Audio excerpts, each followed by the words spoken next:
So, I went to an auction the other day, actually yesterday, and some of you have already seen that I've been to an auction because you've seen me in Old Farm Junk's video buying stuff.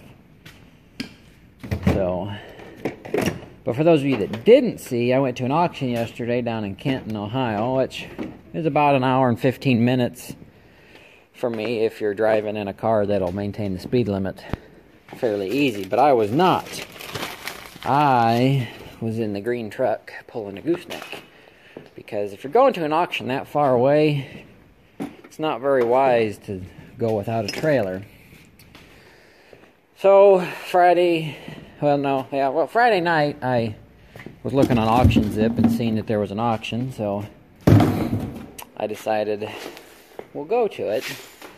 And it was like a last-minute decision, which last-minute decisions never go very well. So Saturday morning, I got up early, me and Casey, and I'm gonna go to this auction. So I fired the green truck up. I had to take it and hook it up to the gooseneck. And for some reason, I was having a heck of a time getting it hooked up to that trailer. It just wouldn't slide into the fifth wheel right. So after about 20 minutes of screwing around with that, I finally got it hooked up. I'm just cleaning so I can get my excavator out to unload what I bought.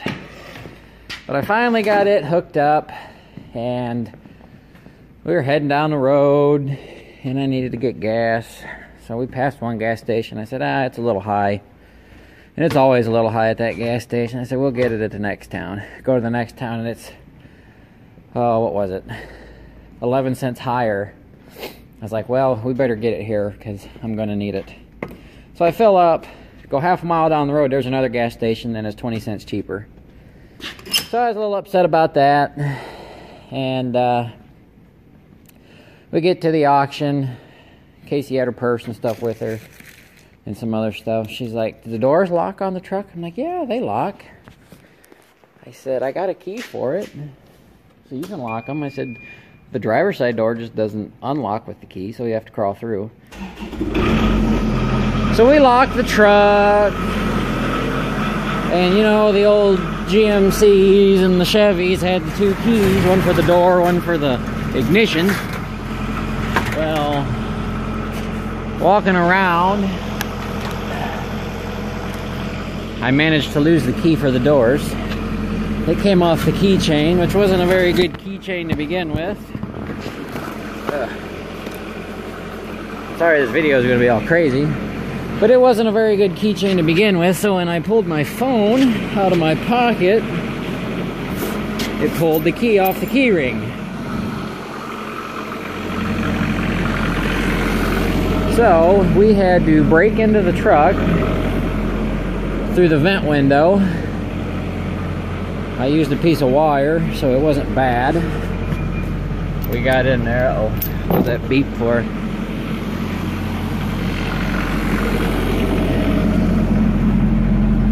Oh, fuel. Good thing the fuel tank's right here. But we got into it. No problem. No broken windows, nothing like that. But I went down for a seed drill. They had an 8300 John Deere seed drill listed with a grass seed box. That's what I'm looking for. They had a Gleaner F down there. I was like, well, you know, if that goes cheap, I'll buy it. And worry about getting it home later. So I ended up buying a chisel plow, which you guys will see here in a minute. I bought it. It was the first, it's the only thing I bought, but it sold before the seed drills. And I need a chisel plow. I'm going to need a chisel plow. So I grabbed it, and then I'm thinking, man, how am I going to get a seed drill and a chisel plow? So I was like, well, we'll figure it out later. So first seed drill comes up. It's a 5100 International. It's like a 15-footer. Paint's in poor shape, but it's in good shape. It's just, there's no paint on it. Sold for $500, and I watched one sell for $800 at another auction. I'm like, you know what? I'm going to regret not buying that. Because it was a soybean special. It didn't have the small seed box like I want, but it would work for what I needed it to do. For that price.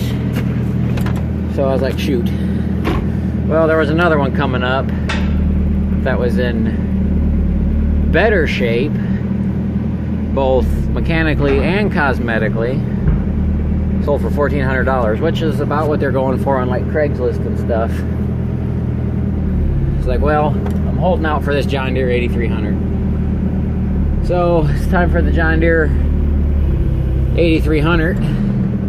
I ran it up to $1,300. It sold for $1,400, which I wasn't prepared to be spending that much at this point in time. Just because I know there's some other drills out there that are more of what I want. So I didn't buy that. Then the Gleaner F came up. Beautiful combine. And Richard over at Farm Junk, he didn't get video of it. His camera died. And I didn't take any videos at the auction. But it came up, it was a beautiful combine. They kept it just as a backup. It's been in the shed for a long time. And came with a 15-foot AGCO grain head. And it sold for $1,100. And I thought about taking it home. I really did. But I was like, you know what? I honestly really don't know how I'm going to get it home. I don't have time to get it home. I don't need a combine right at this current point in time. I have one that I can fix and use for right now, so I didn't get it, and that was about the extent of everything I wanted. I did bid on a couple other things, but I didn't need them bad enough. So there were some semi-tractors there that would have been nice to have, and I think I have a battery over here. No. And I didn't have the money for those either. But there was 2 International 1586s there that CE pointed out in the other video that I should have bought. Which I should have bought those. But I don't have the money for those either. I mean, they were cheap. The one sold for $2,800, and the better one, or what I think was the better one, sold for $3,500 or $3,800. They both needed work. The one leaked, the back window was missing, the 3-point was missing. That was a $2,800 one. And then the $3,500 or $3,800 one had a new engine, I think a new transmission, and a new TA put in it. It was in better shape, but didn't really need them either, because I got the 4010. So let me fill this up and we'll get back to what we're doing. Alright, so I told you about a couple of the issues we had. The overpriced gas, the window, or the door lock. Now for the next issue. So I bought this chisel plow, and I was trying to figure out all day how I'd get it home if I bought it and a drill. And I kind of had that idea figured out. Well, I didn't buy the drill, so it made putting the chisel plow on the trailer easier. Well, so I thought. This chisel plow, it's a 9-shank Oliver 428, and it's probably like 10 or 11 foot wide, something like that. Well, maybe not even that wide, maybe 9 foot wide, 9 or 10, something like that. So I take it over to the trailer. Well, first I grab my tape measure, measure the trailer. Trailer is exactly 8 foot wide to the rub rail. I'm like, okay, this thing should fit. The wheels should roll up on there, and I strap her down and be on my merry way. Wrong. I measured, and the closest together that the wheels will get, I mean, I can't adjust them, but the closest together that they are is 7 foot 11 and a half inches. Now, if you do the math, that would leave you like a 1/4 inch for each tire. So I'm like, great, how am I going to get this on there? So I had the guy set it on there. He had a JCB telehandler and the telescopic function was not working. It was working and then it quit. I'm like, great, that's going to make this even more interesting. I didn't have a chain, so I couldn't pick it up with a chain to pivot it the way I wanted it. He didn't have a chain. All I had was straps. So he forks it, we get it on there. The tire just about will sandwich over the trailer. Couldn't get it. I had him push on it. We couldn't get that other tire to sink over. So I ended up taking the tire off so it would sit on the trailer flat. It's sitting on the tines. But as you can see, maybe it's crooked as can be. So it's hanging off one side of the trailer like 1.5 feet, and it's hanging off the other side of the trailer like 1 foot. So I'm like, great, getting this thing's home is going to be fun. So I pulled a One Lonely Farmer, and I just so happened to have a can of orange paint. So I painted her orange. And I had, this truck had 2 flags in it, so I put a flag on the one side. But it definitely made getting it home interesting. I had to hug the shoulder. But we'll get her unstrapped here and chained up. And I'll put the tire back on it. And then we're going to go through it and see how many points it's going to need. It looks like it's got some new points on it. You could use just a couple new ones that are turned over. Oh, excuse me. So let's get this off the trailer and gone through. Alright, so I got it chained up. And I don't have nothing to mount you guys to. And it's too windy outside to put you on the tripod. So I'm just going to set you on the window frame. We're going to pick this bad Betty up. Maybe. She's a little heavy.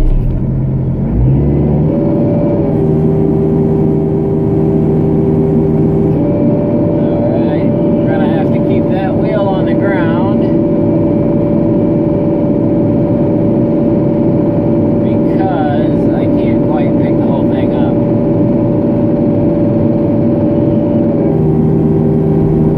Keep her from swinging there. It's just...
But that's how it got unloaded. So let's go get the impact and get the tire on it. So I'm just going to clean my straps up here. I gotta wrap them up, put them in the barn. But I thought I would take my new Kubota tractor and pull this back to the barn. What do you guys think? Yeah, it's actually hooked to a drawbar.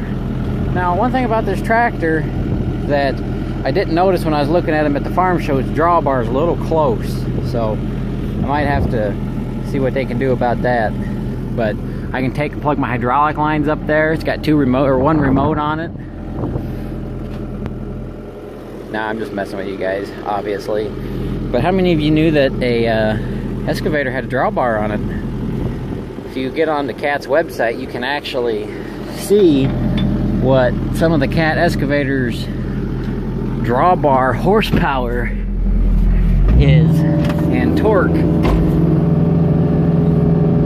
So I thought I'd just do that for a little bit of fun, poke fun of new tractors and my little excavator being my new tractor. It's got tracks. I don't think it would pull this chisel plow very good in the ground,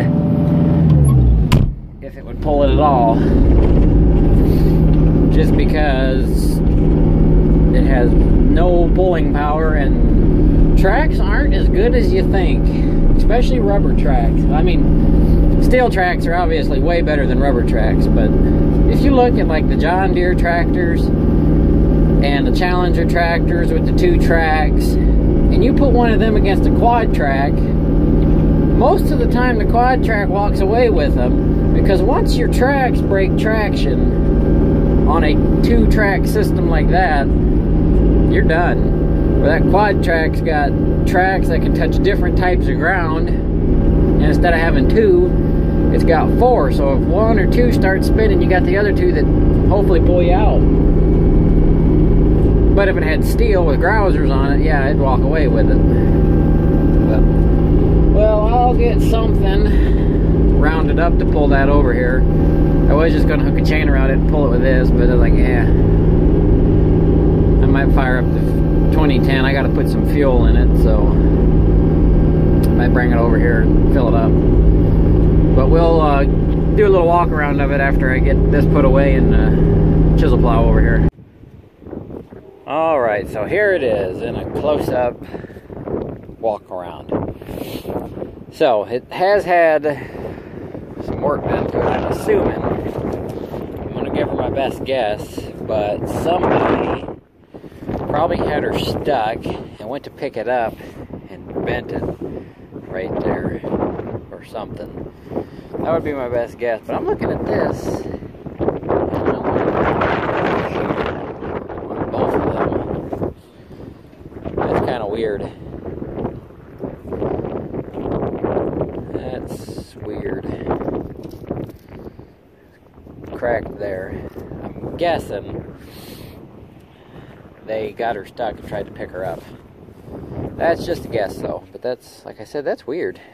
It's that sheared under like that.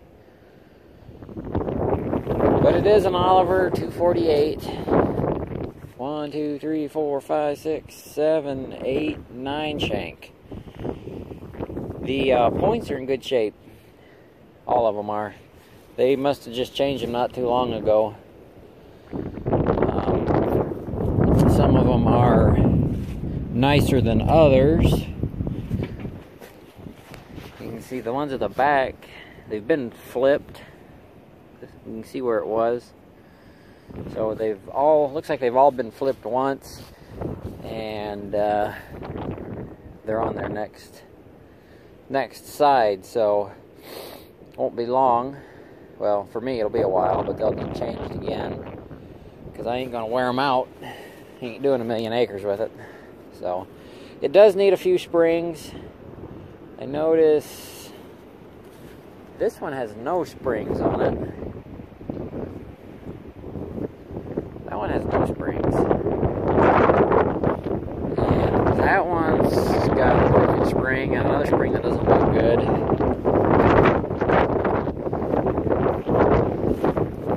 And that one's got a broken spring. So it looks like it needs 3 springs for sure.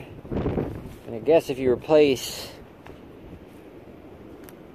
the one side, you might as well replace the other side. So 4 springs, and then to get the springs for those, 6 springs, and I would need some kind of a holder for them.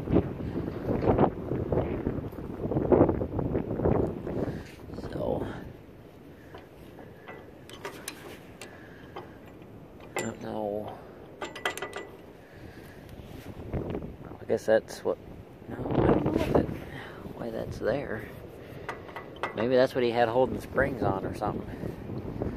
But it came with a cylinder, and it came with John Deere ends on the cylinder, so we're good to rock and roll.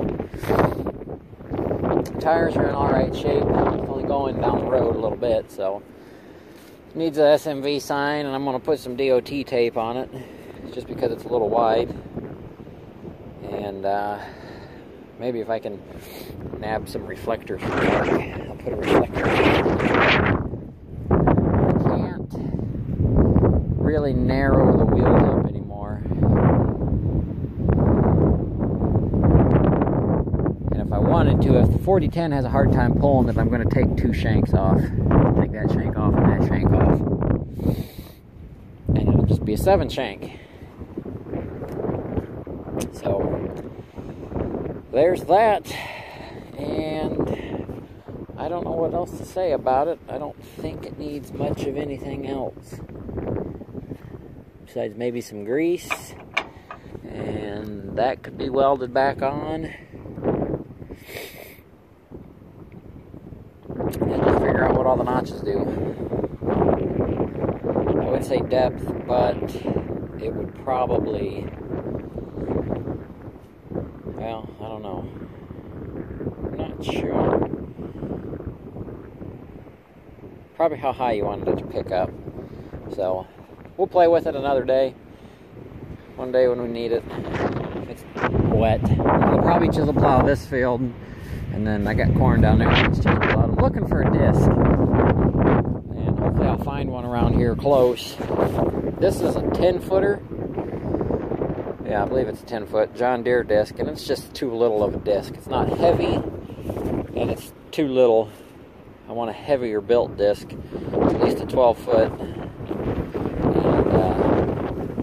And this one needs work, and I don't really think it's worth putting the money into it. It does need a new disc, and there's another one broke somewhere on it, I think.